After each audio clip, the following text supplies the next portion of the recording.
Qual é o seu valor principal? Qual o seu valor auxiliar?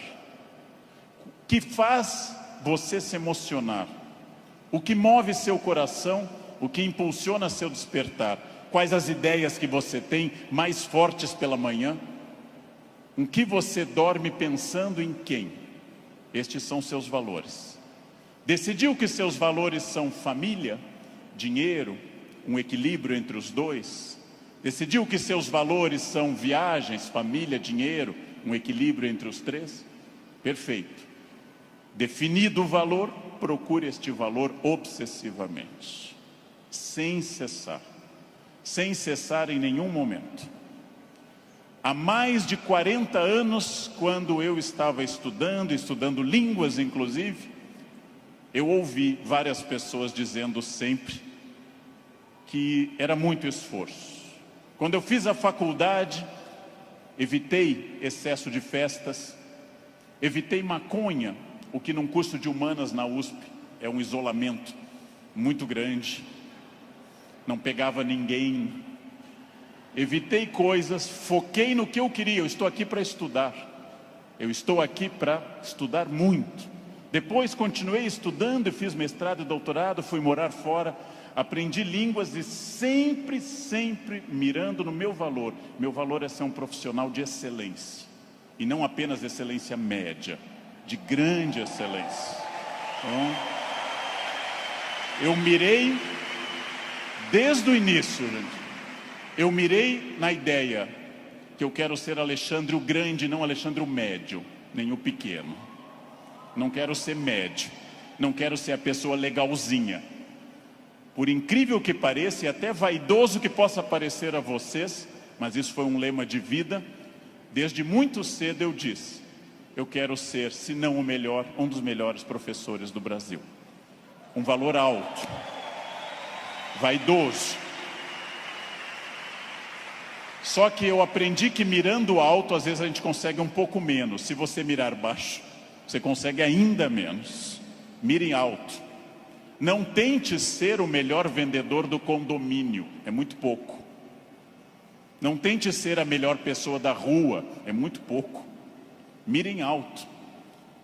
Mirem alto e busquem isso. Eu quero ser o melhor vendedor do Brasil. Simplesmente isso. Se alguém acha que não pode, ache os instrumentos para poder.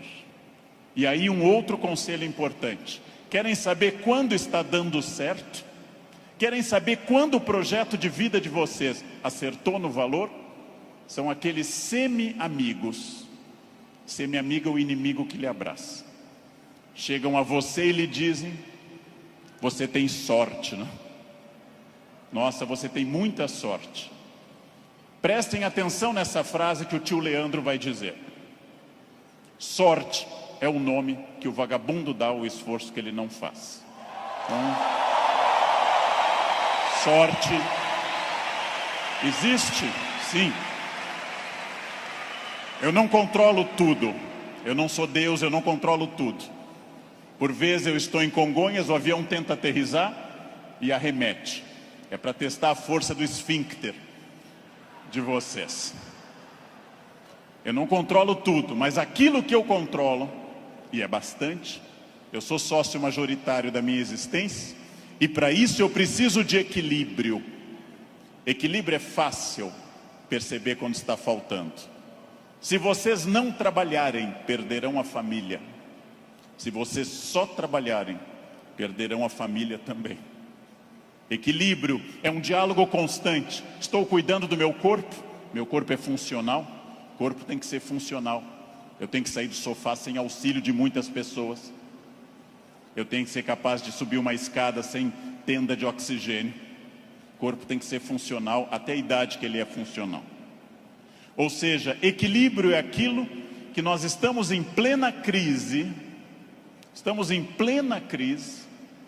Só que há pessoas neste ano de crise que perderam, outras se mantiveram e outras prosperaram. Então não é a crise que faz diferença, é a sua reação diante dela. A crise veio para todos os 206 milhões de brasileiros. Há pessoas que afundaram, há pessoas que mantiveram o que tinham e há pessoas que hoje estão melhores do que estavam há algum tempo. É claro que hoje, no momento da crise, eu vou dar uma pista histórica importante. O que é crise? É quando eu tenho muitas perspectivas diante de mim. Só que a crise é aquilo que separa o amador do profissional. Todo mundo sabe dirigir numa boa estrada em dia de sol. Pouquíssimas pessoas sabem dirigir numa estrada com chuva à noite esburacada. A crise separa quem é bom de quem é ruim, o amador do profissional de quem veio o mundo a trabalho ou a passeio. Todo mundo sabe, em situação sem estresse, ser calmo. Poucas pessoas são calmas em situação de estresse. Todo professor é ótimo se a turma for ótima. Poucos professores são bons quando a turma é resistente. Todo mundo pode vender para o cliente fácil. Pouca gente pode vender para o cliente difícil. É o cliente difícil que separa o amador do profissional. O outro não precisa. Importante. Crises passam sempre, sem exceção. Toda crise passa. E aqui já vem a pergunta: onde você quer estar quando essa crise passar? Com quem? Onde você quer estar quando essa crise passar? Eu quero fazer muitas perguntas importantes para nós. Vamos agora testar uma questão importante. Quase todo mundo no Brasil está pessimista. Há um pessimismo dominante. Ótimo. Mais fácil ainda de trabalhar. Por quê? Vamos testar a idade de vocês. Quem lembra dessa personagem, provavelmente tem curso de datilografia. Quem lembra dessa personagem fez prova com um mimeógrafo. Provavelmente teve Orkut. Quem lembra dessa personagem é uma pessoa experiente. Essa hiena, um desenho animado da década de 60 e 70, a hiena Hard ficava dizendo: ó vida, ó céus, ó azar. Ela era pessimista, porém tudo que a hiena dizia que podia dar errado, dava. Ela era pessimista, mas ela acertava. Por isso que eu quero dizer a vocês que o pessimismo pode ter alguns valores. Ele nos dá uma amostra dos riscos. É importante ter um pessimista na equipe, mas no máximo um, apenas um, que é o que uma equipe tolera. Quando alguém chega e diz: nós vamos dobrar o capital, dobrar o número de clientes, nós estaremos em mais 30 países até o ano que vem, o pessimista diz: calma, não é tão fácil. Pessimista é importante para levantar problemas, mas agora eu vou mostrar uma imagem daquilo que eu acredito. No barco está a hiena pessimista dizendo: lógico, o continente está longe, a desidratação é certa, há tubarões, essa vela é ridícula, esse remo não vai levar a nada. Ele tem razão, a hiena tem razão. Mas observem uma coisa: o pessimista faz um bom quadro dos problemas, mas não está fazendo, para dizer uma coisa elegante para uma plateia distinta, não está fazendo sêmen algum para mudar isso. Não dá para ser mais direto que isso à tarde, não é? Bem,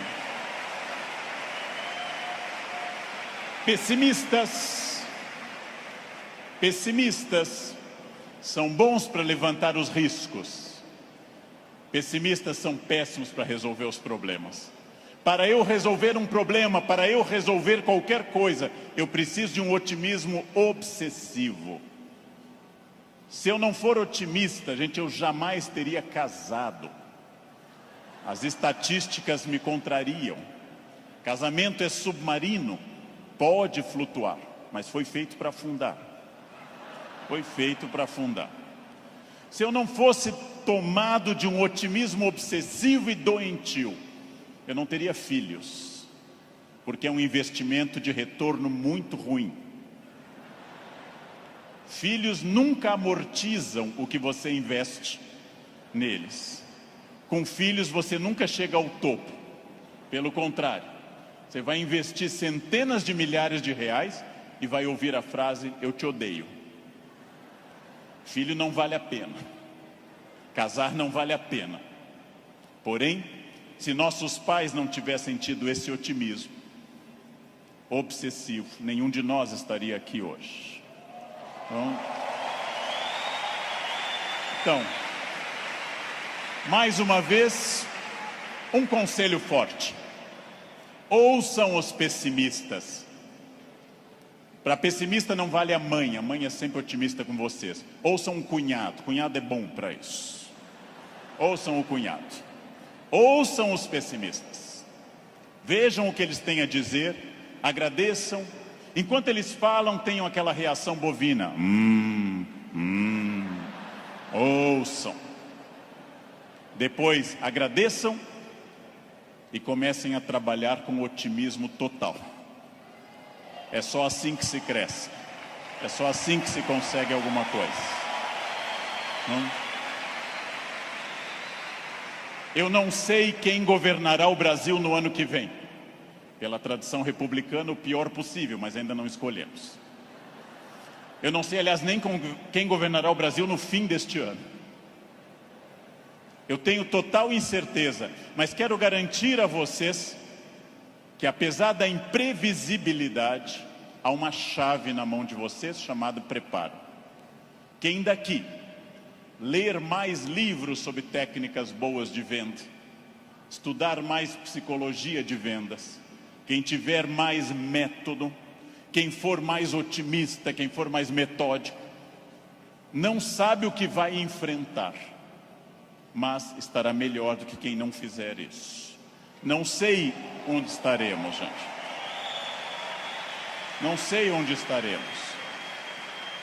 Vejam, em nenhum momento na graduação de História e Filosofia, em nenhum momento fazendo mestrado ou doutorado ou estudando fora, eu imaginei que um dia eu teria a honra de falar para essa plateia tão numerosa e entusiasmada. Em nenhum momento. Jamais. E não obstante, ter estudado me trouxe até aqui. Ou seja, essa é a chave. Pergunta óbvia: onde você quer estar o ano que vem? Eu não sei o ano que vem, eu não sei 2018, eu não sei 2027, daqui a 10 anos. O futuro é sempre nebuloso. Gente que há 2, 3 ou 4 anos governava este país e tinha uma renda maior que todo esse auditório junto, hoje está tendo uma hora de sol em Curitiba. Então, o futuro é sempre oscilante. Porém, vamos transformar essas palavras. Substituamos passado por experiência, o que os trouxe até aqui. O presente, ação, esse encontro aqui na Barra. O futuro é estratégia, o que vai ser gestado nesse dia para o que vem pela frente. Se vocês pensarem em futuro como estratégia, entenderão que sim, o futuro é absolutamente imprevisível. Mas quanto mais estratégia eu tiver, mais eu vou controlá-lo. A chuva vai vir para todos. Quem souber nadar melhor vai sobreviver. Esse é um dado óbvio. Bem, mas eu erro bastante. Eu, Leandro, sou hoje melhor professor, porque já errei bastante. Eu, Leandro, erro. Errar é humano. Lembrem que no nosso mito fundacional judaico-cristão, a primeira empresa do mundo chamou-se Éden, e o proprietário selecionou 2 funcionários, dali mesmo, não fez seleção externa, criou ali dentro do Éden mesmo. Deu apenas uma regra, fez uma semana de compliance e deu apenas uma regra. Só não pode comer uma fruta, o resto tudo pode. Foram lá e comeram. Foram demitidos por justa causa. Foram para o mundo, tiveram 2 filhos. Um matou o outro, Caim matou Abel. Primeira família do mundo, a mais próxima de Deus. 2 infratores, um assassino e um cadáver. Essa é a primeira família do mundo. Uma família que tinha tudo para dar certo, gente. Não tinha sogra, não tinha nora e não tinha genro. Uma família perfeita. E deu errado. Pergunta. Nós somos filhos deles. Errar é humano. Significa que todos que estão aqui, com exceção dos mentirosos, já erraram. Só os mentirosos nunca erraram, porque são mentirosos e dizem que nunca erraram.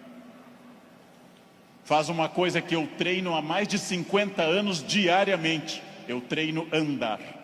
Faz mais de 50 anos que eu treino diariamente e eu tropeço. Erro é um recado. Erro é um recado enviado para dizer que você pode mudar de estratégia, tem que aprender, tem que ter cuidado. Erro é fundamental. Errou, não conseguiu, não atingiu meta, falhou, ótimo. Se você aprender, você será melhor. Senão será só um chorão. Aprenda. Aprenda com o erro, gente. Aprenda com o erro. Erro lhe tira da zona de conforto. O que é a zona de conforto? É aquilo que me deixa satisfeito, feliz. Zona de conforto é aquilo que estraga o meu desafio. Ostra feliz, diz Rubem Alves, ostra feliz não desenvolve pérola. A pérola é a resposta da ostra a isso. Por que a ostra faz uma pérola? Porque um grão de areia a incomoda e ela reveste com madrepérola. Sem isso a ostra não produziria pérola. Zona de conforto é aquilo que lhe deixa repetindo. Eu caso, e caso como todo mundo com entusiasmo, querendo cuidar muito, fazendo muito afago e afeto, e vou ficando mais confortável no casamento, passo a ficar mais tempo no sofá, passo a usar moletom, passo a beijar minha esposa na testa, sinal claro de declínio erótico. Passo a chamar minha esposa de mãe, que é para não ter nada sexual mais, porque com a mãe ninguém tem nada. Perco a atenção na roupa de baixo, e ela, ao invés daquelas lingeries lindas, de seda e renda, vermelha e preta, passa a usar bege, de algodão, lavadas com sabonete no box, dia após dia. E assim os dias vão se sucedendo e finalmente chegamos ao ponto mais baixo da relação. Os dois passam a usar croque. Acabou. Acabou. Não há sexo com croque, jamais. Bem, salvo se alguém aqui está de croque, é exceção do que eu estou dizendo. Fica muito bem em você. Fica muito bem. O que acontece com a zona de conforto? Eu passo a não querer fazer mais coisas certas nem com entusiasmo. Eu passo a achar que está bom estar no aquário lotado porque é conhecido. E eu não busco um aquário mais desafiador e maior. Tudo o que te agrada te engana. Tudo o que te seduz e te deixa confortável te conduz à mediocridade. Quanto mais você tiver desafios, mais você vai responder a esses desafios. Zona de conforto é muito curiosa, porque ela significa o fim da luta. Saiam da zona de conforto. Pensem seriamente que tudo está em mudança, tudo está envelhecendo, tudo está passando, tudo aquilo que não está se expandindo está encolhendo. Tudo aquilo que não está melhorando está piorando. Isso é a realidade do mundo. Se você não mudar o seu negócio, alguém mais jovem e mais dinâmico vai mudar. Nesse momento, alguém está tendo uma ideia de vendas melhor que a sua. Isto significa que quem se dedica a ser um profissional precisa permanentemente levar em conta essa frase: mudar é difícil, me ensinaram os norte-americanos. Mudar é difícil, não mudar é fatal. Mudar é difícil, não mudar é fatal. Isso é fundamental, gente. Tem duas opções: enfrentar a mudança, enfrentar o desafio e pensar: esse ano eu consegui isso, que bom, e agora? Ah, mas eu já falo inglês. Ótimo. Qual o passo seguinte? Eu já consegui a minha casa, perfeito. Era esse o seu objetivo material? Qual é o passo seguinte nos outros objetivos? Não mudar é fatal. Protagonismo é quando eu entendo que a minha vida não mudou por causa dos astros. Não mudou porque Mercúrio estava retrógrado. Não mudou porque Saturno está sob meu signo. Mudou porque eu agi. Mudou porque eu fiz alguma coisa. Protagonismo é isso. Não é fácil tomar essa decisão. Não é fácil olhar além do horizonte e perder essa ação reativa de quem simplesmente acha está faltando isso, está faltando aquilo. Não é fácil. Não é fácil essa transformação. A visão além do horizonte pressupõe racionalidade, pressupõe previsão. E eu venho de um país que eu amo tanto, este Brasil, apaixonadamente, um país que não gosta de ser estratégico. Todos os dias eu pego avião, gente, todos os dias, como hoje de manhã, como agora à tarde. Todos os dias eu enfrento raios-x e pessoas que passam, aí tem o celular no bolso e voltam. E eu atrás dessa pessoa envelhecendo.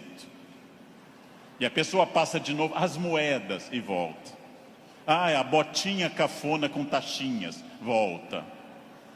Depois de 10 vezes a pessoa passa, sem nenhuma estratégia. Chega à porta do Finger, a funcionária pede o documento e começa a procurar na bolsa ou na mochila o documento. Naquele momento, o meu já está em ângulo para mostrar para o funcionário. Essa pessoa acha o documento, entra no avião, vai até a metade e aí olha o seu ticket, 2A, e começa a voltar, contrariando a piracema que está indo para o fundo do avião. Estratégia é a capacidade de se antecipar à necessidade. Estratégia é estar pensando o seguinte: está dando certo a minha estratégia nesse momento? Ótimo. Está dando certo, já é passado. O que eu vou fazer no futuro? O que eu vou fazer para transformar isso? Racionalidade estratégica. Não existe destino. Eu sou das pessoas que compartilha da ideia que não existe destino. Existem acidentes para todos. O que eu faço com esse acidente me define.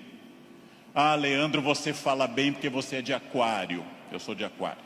Aquário é ar. Pessoas de ar falam bastante. Gêmeos também. Você é muito ciumenta, mulher, porque você é de escorpião. Escorpião é tomado pelos ciúmes. Mas que marido exemplar? É câncer. Câncer é água. Chora até a inauguração do supermercado. Mas que chefe autoritário? Áries. Ele é de Áries. É muito autoritário. Que secretária organizada? Virgem. Virginianos têm toque com ordem. Muito bem. Isso é pensamento mágico. Sabe o que é pensamento mágico? Acreditar que a minha vida é determinada por uma constelação na hora do nascimento. Sabem o que é vaidade, que também atrapalha? É ficar pensando agora, por que ele não falou do meu signo até agora? Isso é vaidade. Será que ele vai falar do meu signo? Isso é vaidade. Bem, superem isso. Superem essa ideia de sorte, azar, destino. Introduzam a ideia de decisão, estratégia e trabalho. Sartre diz, o filósofo que morreu em 1980, Sartre diz: não importa o que a vida fez de você. Pausa. Importa o que você fez com o que a vida fez de você. Não importa o que a vida fez de você. Importa o que você fez com isso. Você conseguiu aprender inglês porque sua família era rica e te levava para esquiar em Aspen, no Colorado? Ótimo. Tem outra maneira de aprender, na biblioteca pública com CDs de graça. Aspen é bom, Aspen é legal, mas não está impedido o acesso para outras pessoas. Não importa isso. A vida te deu 3 chances de sucesso material. Nascimento é a primeira. Quem nasceu de família boa, mas desprovida de recursos, já queimou 1/3 das chances. Família amorosa, mas sem CNPJ forte. Segunda chance, casamento. Quem casou por amor já queimou 2/3 das chances. Casar por amor elimina mais 1/3 das suas chances. Sobrou só um, gente. Só um caminho. Trabalhar. Trabalhar bastante. Ou casar de novo. Ou nascer de novo. Eu já me convenci que é trabalho, que queimei os 2/3 iniciais também. Tenho família amorosa e muito trabalho pela frente. O que significa isso, gente? Vamos pensar. Eu não sou controlado. Eu não sou controlado pelo destino. É óbvio que eu não sou tudo e nem posso tudo e nem sei tudo, mas eu não sou controlado pelo destino. O primeiro exercício que eu quero que nós façamos daqui para frente é o seguinte: dentro do padrão do humano, eu não posso desejar imortalidade, está fora do padrão do humano. Tirando a rainha Elizabeth, ninguém é imortal no planeta Terra. A Beth é imortal, é uma Highlander.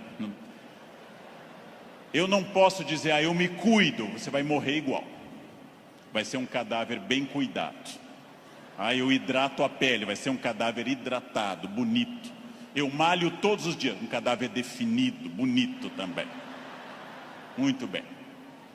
A não ser que vocês queiram evitar Alzheimer, aí o meu conselho é: comam bacon, pururuca, banha. Isso evita Alzheimer. Vocês não chegarão à idade de desenvolver Alzheimer. Vão morrer antes. Bem.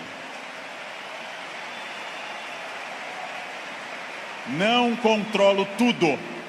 Não controlo tudo. Não sou dono do universo. Não posso impedir a morte, que virá. Mas entre o nascimento e a morte eu controlo muita coisa. Toda crença em destino, vocação, talento, é uma crença que tende a disfarçar o que de fato faz a diferença. E o que de fato faz a diferença é o esforço. Eu tenho uma sorte imensa quando as pessoas me dizem: Leandro, você tem sorte. Eu tenho uma sorte imensa. E essa sorte se repete diariamente, porque eu acordo às 4 da manhã. Essa é uma sorte diária. Basta eu começar a dormir o dia todo que a sorte se vai. Ninguém me controla, e eu acredito, como os filósofos gregos, que a vida pode ser mais racionalizada. Eu acredito que eu tenha condições de interferir na minha vida. Eu acredito que quando eu faço a pergunta o que estamos fazendo de nós mesmos, eu posso dar uma resposta objetiva e prática. O que eu estou fazendo de mim? É um momento para pensar. O que eu estou fazendo de mim? Essa é a vida que eu estou querendo levar? Com as pessoas que eu quero? A vida é muito curta, gente, é muito rápida, é muito passageira. E ouçam alguém de mais de 50. Depois dos 40 parece ficar mais rápido ainda. Parece que passa numa velocidade incrível. A vida é muito curta para que se perca tempo numa existência medíocre, numa existência pequena, numa existência fraca. A vida é muito curta para que eu tenha uma família que eu não ame, para que eu tenha um emprego que eu não goste, para que eu tenha um trabalho que eu não me dedique. Ela é muito curta para eu ser medíocre. É muito pouco tempo para isso. Perguntem o que estamos fazendo de nós mesmos e sigam o conselho que Sócrates fundou a filosofia ocidental: conheçam-se, conhece a ti mesmo, conhecimento de si. Sigam esse conselho, sigam essa ideia de saber quem vocês são. Se eu me conhecer, ninguém me ofende. Se eu me conhecer, ninguém me ataca. Já disse isso várias vezes na internet. Quando alguém me xinga no trânsito, eu tenho que saber se a pessoa está dizendo a verdade ou mentira, e nos dois casos eu não posso me ofender. Conheçam-se, saibam quem vocês são. O ano passado um aluno bateu a porta na minha cara e gritou: careca. O que eu vou dizer para esse aluno? Não, retire o que você disse, não, estou ofendido. Vejam, as pessoas têm direito a dizer o que querem, é um direito constitucional. Eu só me ofendo quando eu concordo com elas. Ataque é veneno. Veneno só funciona se eu tomar. Ataque é veneno, eu preciso tomá-lo. Então, se eu não tomar, o veneno não funciona. Já ouvi no trânsito de São Paulo e gravei um programa sobre isso uma vez, um café filosófico. Alguém me gritou, insinuando que minha mãe exercia atividade erótica remunerada. Examino a biografia de minha mãe, hoje com 80 anos. Na juventude ela está sempre com o rosto fechado nas fotos, como era próprio daquela época, nunca sorrindo. Era obviamente uma mulher fiel, sempre triste, fechada, uma mulher de um homem só. Não ria, não tinha aquela pele brilhante da mulher que não é tão dedicada. No passado por virtude, no presente por falta de mercado, minha mãe não é uma prostituta. Então eu não me ofendo. Mas se ela fosse, e não é crime no Brasil ser, eu teria que dizer à pessoa, você conheceu mamãe? Você ia lá em casa? Não. Também não teria que me ofender. Segundo xingamento mais comum e mais estranho, diz respeito à orientação sexual, que é mais estranho ainda, já que orientação sexual não é xingamento, mas é uma característica de cada pessoa. Alguém insinua que eu seja de uma orientação sexual específica. Eu observo e penso, tenho 54 anos, é uma idade boa para você já saber seus orifícios preferidos. É uma idade que, grosso modo, você já sabe mais ou menos o que você gosta. E não haveria problema nenhum em gostar de outra coisa. Então eu digo, você está enganado. Seguindo o velho conselho do Rio Grande do Sul, onde eu nasci, por onde sai o feijão, não entra mandioca. Bem, mas e se fosse? E se fosse, sem problema algum, eu diria a essa pessoa também, você me conhece? Eu não lembro do seu rosto, mas eu olho sempre o travesseiro, quer dizer, eu não vejo, estou sempre na fronha, eu não lembro bem do seu rosto. Sem problema também.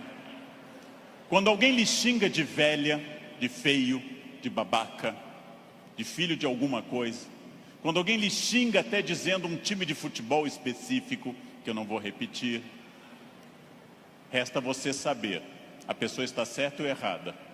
Se ela estiver certa, ela não está me ofendendo. Se ela estiver errada, está me ofendendo. A vida é muito curta para que eu perca tempo com babacas cheios de ódio. A vida é muito curta para isso, né? É muito curta. Evitem esse problema. Quem se conhece não se olha como Superman e na verdade é o pateta. Quem se conhece sabe dos seus limites e explora esses limites ao máximo. Quem se conhece sabe, talvez eu não tenha vindo ao mundo tão bonito, talvez eu não tenha vindo ao mundo tão alto, tão rico, tão hábil em línguas. Eu posso fazer muito com isso, muito. Posso esticar esses limites ao máximo.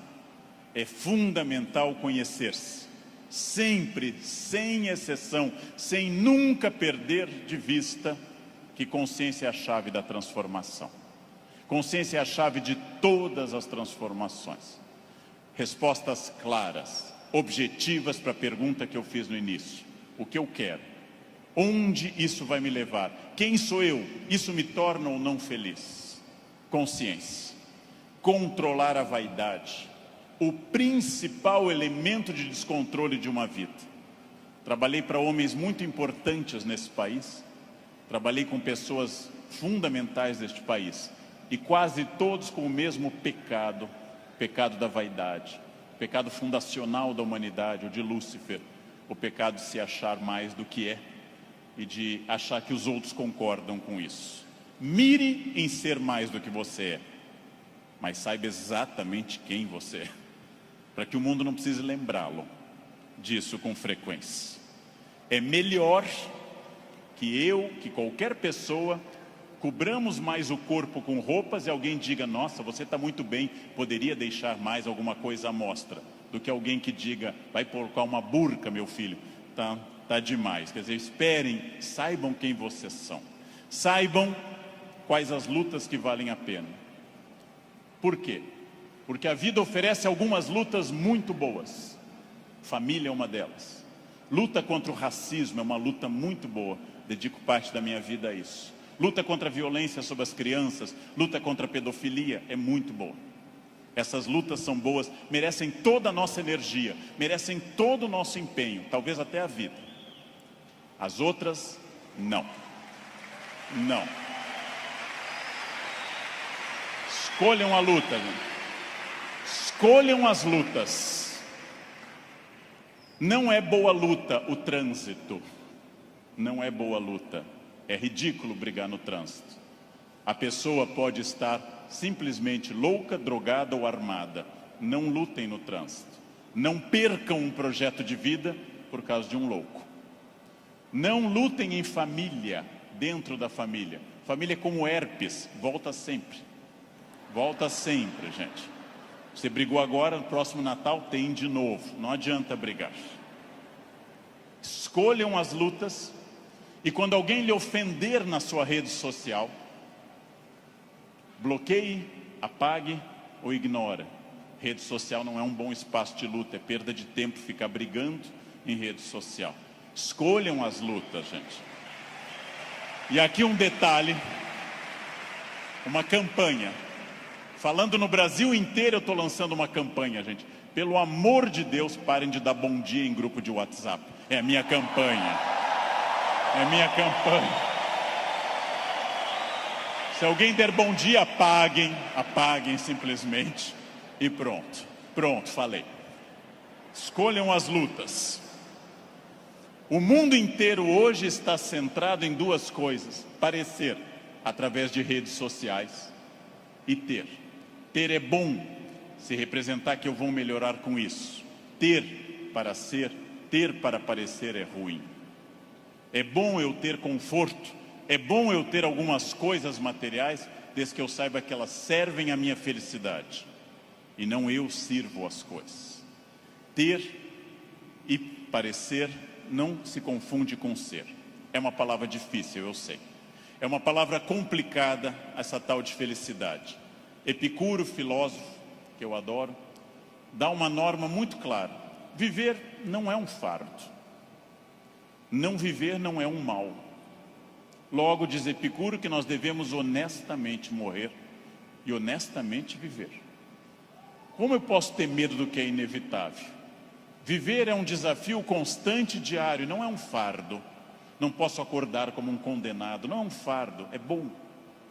E também honestamente aceitar essas coisas.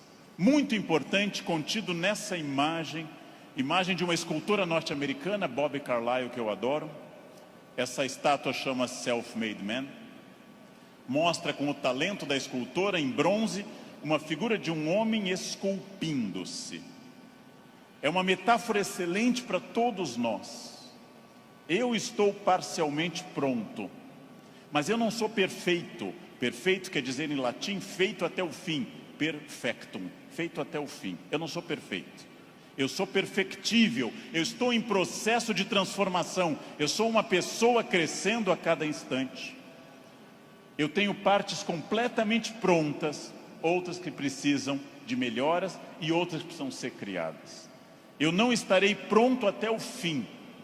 O jogo termina apenas no fim, construir-se. Qual é a parte que me falta? Qual é a parte que eu preciso melhorar? Qual é a parte que eu tenho que transformar? Talvez eu seja muito bom quanto a horários, quanto a sair da cama, mas eu sou bom quanto a resiliência, ou seja, enfrentar as pequenas crises cotidianas. Eu sou bom com resiliência e com horários, mas sou muito irritadiço. Tenho que trabalhar isso no meu autoconhecimento, num processo de psicologia, tenho que trabalhar minha irritação. Eu tenho partes a serem melhoradas. Meu português não é bom? Leia, aprende, estude. Eu tenho partes a serem melhoradas. É isso que nós chamamos de construir-se, fazer-se, tornar-se melhor. Não acreditar naquela síndrome de Gabriela, cravo e canela. Eu nasci assim, eu sou sempre assim. Gabriela, não existe isso. Não existe nada que eu não possa transformar dentro do padrão do humano. Construir-se. fazer algo novo, fazer uma ideia nova, interferir no meu corpo, na minha renda, na minha família. Freud morreu em Londres fazendo essa pergunta nos seus 2 últimos anos de vida, 1938 e 39. O que as pessoas buscam tanto a infelicidade e quando encontram, ficam admiradas como se fosse uma coisa surpreendente? Por que as pessoas mantêm uma família difícil, em ambiente difícil? Por que fazem programas ruins, estressantes? Porque ano após ano repetem o mesmo erro. E depois, quando vem a infelicidade, na forma de insônia, ansiedade, depressão, angústia, elas ficam surpresas. O que houve com a minha vida? Houve o que você fez. Houve o fruto do seu projeto. Houve a sua ação, houve a sua mão neste cinzel. Trabalhem. Uns têm que trabalhar mais. Uns precisam um esforço maior. Tem gente que anda 5 minutos na esteira e define abdominais. Eu tenho raiva dessa gente. Tenho raiva. Tem gente que come brigadeiro dia e noite e está com 2% de gordura. Quero que morram. Eu vou ter que comer capim sem parar. Vou ter que correr daqui até o Recreio dos Bandeirantes e voltar fazendo num pé só para perder 100 gramas em 2 meses. Não é fácil. E devo dizer a vocês, vai piorando com o tempo. Não é fácil, mas é possível para todo mundo. É possível para todo mundo. Esculpam-se. Criem-se. Façam algo assim. Sejam alguém diferente. Façam algo que transforme a sua vida. Parem de ficar na estrada lamentando o que teria sido. Tirem o futuro do pretérito da cabeça de vocês. O que teria sido não tem importância. Só tem importância o que é e o que será. O presente e o futuro. Só. Ah, se eu tivesse feito isso. É irrelevante o futuro do pretérito no projeto de vida. Condicional em inglês. Não existe isso. Não pensem em nada que não seja fruto dessa ação. É isso que eu tenho perseguido sistematicamente nos últimos anos. Aquilo que eu quero, as metas que eu desejo, o mundo que eu quero ver. Seguindo o conselho do grande Mahatma Gandhi, líder da Índia, seja você o mundo que você deseja ver, ou seja, anuncie em você o mundo que você deseja ver. Como eu quero um mundo mais ecológico, eu vou reciclar lixo em casa. Como eu quero um mundo mais humano e mais educado, eu serei mais humano. Como eu quero um trânsito mais cidadão, eu serei um melhor motorista. Como eu quero combater a violência entre as pessoas, eu serei menos violento. Eu sou a transformação que eu quero ver no mundo. Parem de se espelhar no mundo, construam essas coisas, digam a si mesmos onde querem estar, com quem, com qual corpo, com qual renda, em qual casa, e persigam esse objetivo. Persigam esse objetivo. Pronto, simples. Num livro que eu acabei de ler, conta o autor que o grande pianista deu um concerto aqui no Rio, Arthur Moreira Lima, que eu admiro muito, tocou maravilhosamente Chopin, e ao final uma senhora simpática chegou e disse a Arthur Moreira Lima: nossa, eu daria minha vida para tocar como o senhor toca. Ele respondeu: eu dei a minha. Essa é a chave. Eu dei a minha.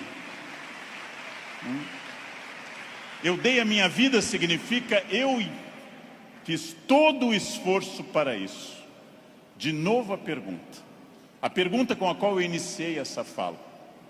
Você é feliz? Esse grupo respondeu com entusiasmo que era feliz. Perfeito. A gente sabe que talvez, uma ou outra pessoa aqui, 2 ou 3, talvez não sejam tão felizes, mas levantaram a mão porque ficava chato. Talvez. Mas a próxima pergunta é muito importante também. Se há algo que me incomoda, em qualquer campo, se há algo que me perturba, se há algo que me tira o sono, se há algo que eu poderia melhorar, se eu quero um outro modelo, o que pode ser feito a partir de hoje, para mudar esses pontos complicados. Em janeiro eu me reuni com os meus alunos e um deles me disse: depois do carnaval eu vou estudar francês. E eu disse: você vai desfilar? Você é destaque em alguma escola? Você vai trabalhar na escola do samba, na cidade do samba? Não, então começa essa noite e não depois do carnaval. Essa noite, não depois do carnaval. Segunda-feira eu vou perder peso? Não, hoje. Vão a pé para casa, começa hoje. Eu preciso ir até São Paulo a pé essa semana. Vocês não podem pensar nisso para depois. Eu tenho um assistente que, vendo tudo que eu faço para o Natal em família, eu gosto muito da festa de Natal, sou um fascinado pelo Natal, adoro festa de Natal. Ele disse: nossa, como eu gostaria que o Natal fosse assim lá em casa.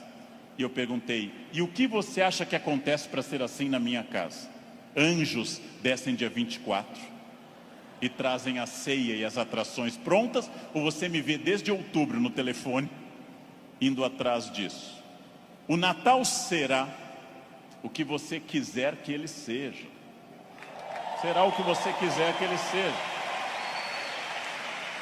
Se o seu Natal é depressivo, se o seu Natal é aquele que toca Jingle Bells e você chora, se o seu Natal é depressivo, é uma escolha sua, respeitável. Você gosta de Natal assim. Se o seu Natal é alegre, é uma escolha sua. Isto vale para tudo que vocês decidirem. O que pode ser feito para mudar os pontos complicados? Onde eu posso transformar quem eu quero ser daqui para frente? Eu digo isso sabendo que é fácil dizer e é complicado fazer. E o que eu ganho se eu for estratégico, consciente? O que eu ganho se eu tiver autoconhecimento? Estou recapitulando o que eu falei. E o que eu ganho se eu fizer as perguntas certas e me esforçar para atingir esse objetivo? A resposta disso é óbvia, é a vida plena. O que é uma vida plena? É a vida que eu controlo de acordo com a minha felicidade. Pessoas não plenas são aquelas que dizem que são levadas. Não dei sorte. Tentei, mas foi assim. Minha família não é uma família de sucesso. Eu tentei, mas não era o que eu queria. Não, você não tentou suficientemente. Acontece que, para conduzir a uma conclusão, tem uma coisa terrível. O fracasso é uma das coisas mais confortáveis que a espécie humana inventou. O fracasso é agradável, me tira toda a responsabilidade. Não dei certo, fui à falência, adquiri um vício, eu bebo até cair. O fracasso é super confortável, porque ele me faz parar de lutar. No momento que eu paro de lutar, eu me sinto tranquilo. O fracasso é um quarto confortável, o sucesso é um quarto desafiador. O fracasso é uma coisa que agrada a maioria das pessoas, por incrível que pareça. Por isso tanta gente gosta do fracasso. Por isso tanta gente fica no fracasso. Por isso que tanta gente leva um casamento ruim 30 anos. Fica num emprego ruim 30 anos. Não faz uma coisa certa uma década inteira e pensando: não deu. Porque isso é confortável. É confortável. E aí volto à pergunta que eu fiz aos senhores desde o início. Volto a essa pergunta fundamental. De fato, o que eu quero? Quem eu sou? Onde eu quero chegar? Com quem eu quero chegar? Quais são meus objetivos? Se eu tiver consciência profunda, eu transformo por completo. Então, a primeira pergunta vocês já deram a resposta. E deram a resposta antes de ouvir o que eu tinha para falar. Todos aqui são felizes. Ótimo. Perfeito. A segunda pergunta é mais complicada. É a pergunta para deixar para vocês pensando nessa linda tarde de domingo. Quem daqui quer, nos próximos 10, 20 ou 30 anos, quem daqui quer continuar sendo feliz, com êxito e feliz? Bem, Melhor ainda, eu também, eu também. Melhor ainda, agora vai começar o primeiro dia do resto da vida de vocês. Agora começa a parte mais importante. Esqueçam o que passou. Esqueçam o passado. Esqueçam tudo que veio até aqui. Reinvente-se. Reconstrua. Faça dessa vida um espaço completamente diferente. Fácil. Sua vida vai continuar sendo muito feliz. Não se acostume ao fracasso. Acostume-se à felicidade. Desafiem-se. Sejam melhores. A vida só vale a pena se ela for intensamente vivida e intensamente aproveitada dentro desses objetivos. Por que que eu sei isso? Porque é o que eu faço aqui hoje, inclusive. Então, muito obrigado pela atenção de vocês. Muito obrigado. Obrigado. Muito obrigado.